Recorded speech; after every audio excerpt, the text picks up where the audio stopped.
So welcome back guys to another video, and today I want to talk about remakes, remasters, and ports. Something that I feel like is brought up frequently in discourse within the gaming community. And folks, please stay tuned for the end for a very important announcement and update on some podcasting on this channel. Now starting off, I want to talk about remasters and ports because in my opinion, 10 years ago was very different. See, during the peak of the PlayStation 4, Xbox One, and Wii U era, we were seeing a lot more re-releases of games like The Last of Us, the God of War collection, Uncharted collection, and I was completely baffled and a little salty, admittedly, because the PlayStation was lacking backwards compatibility, and I'm just like, wow, this is just cutting out the used sales. It's making us go back and rebuy these games if we want to enjoy them on current hardware. I felt like it was very greedy. And without a doubt, I'm pretty sure there are some folks in 2024 that still feel the same way. But my only rebuttal is I had to come to terms with the fact that not everyone games like me. Not everyone is into the hobby the same way I am. Could you imagine if Super Mario Bros. 3, classic game, was only released on the Nintendo Entertainment System? They didn't make the remake of Super Mario All-Stars, and it was never released on a virtual console. We had no access to emulation. You would be stuck having that NES console for as long as you can just to play Super Mario Bros. 3. And I know some folks really believe that physical media means you have it forever, play it forever, but all physical things have a lifespan. I'm physical. I'm not going to be here forever. And I saw the sad reality of this when I went to my local retro video game store and took a couple of, common Saturn games that I was going to trade in for some store credit.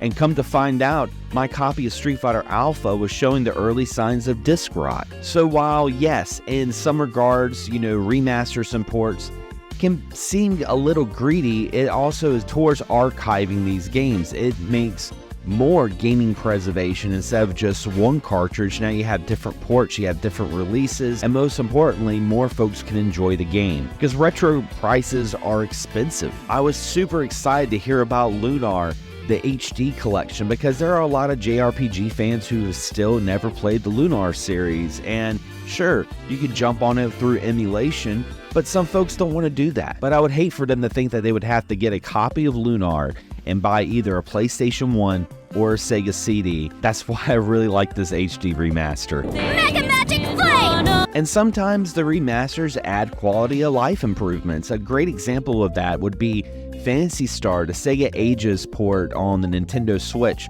To me, this is the definitive way to enjoy the original Phantasy Star because it adds quality of life improvements like adding in the map. Like, no longer you have to rely on grid paper and memorization or looking up a guide.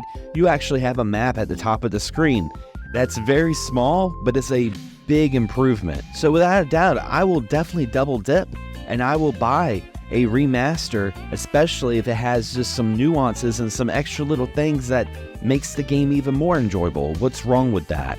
And in the regards of remakes, I don't mind remakes because no matter how bad the remake is or how good the remake is, it's never going to change what I feel about the original product. A great example of that would be Final Fantasy VII, one of my favorite RPGs of all time.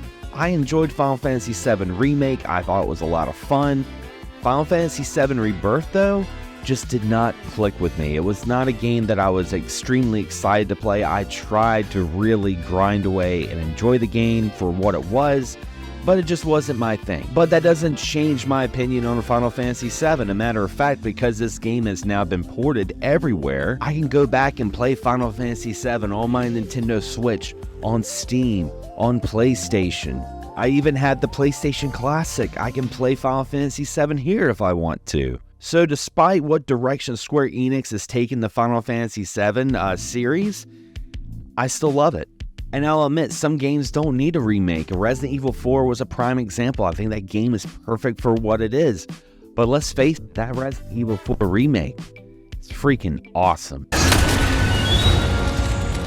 But yeah, guys, what do you think about this? Because I'd love to hear some of your opinions on it. And if you're one of those folks that's just like, modern gaming is just running out of ideas, my friend, you need to dive into the indie market. There are so many fantastic indie titles that I find daily. A matter of fact, I was on Instagram the other day and found this game called Tanuki Pond Summer, where you play as this tanuki and you're trying to raise funds for your shrine to have an end of the summer party.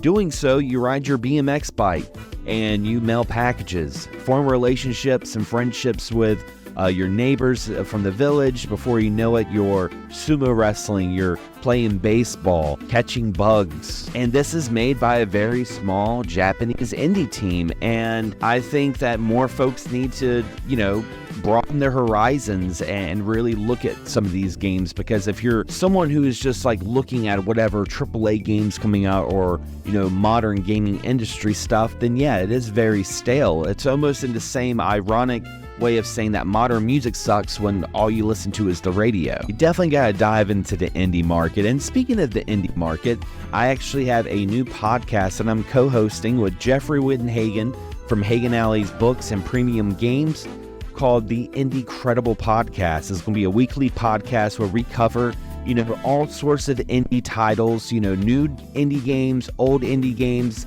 games of the horizon. We also have a Facebook group page. I'll have a description on the link below so you can join, because we're talking about games all the time that unfortunately a lot of people don't hear about. Also check out Jeff's new channel, Indie Gaming Gems. I'll also have that in the description below. But anyway, guys, that's my thoughts on remakes, remasters, and ports. I don't think it's too bad. I don't think it's getting in the way whatsoever in gaming, but I want to hear some of your thoughts and opinions, so leave a comment below. And if you enjoyed this video, don't forget to subscribe, but also ring the bell so you're notified on all future videos that come out on this channel. Anyway, guys, as always, thanks for watching, thanks for subscribing, and as always, happy gaming.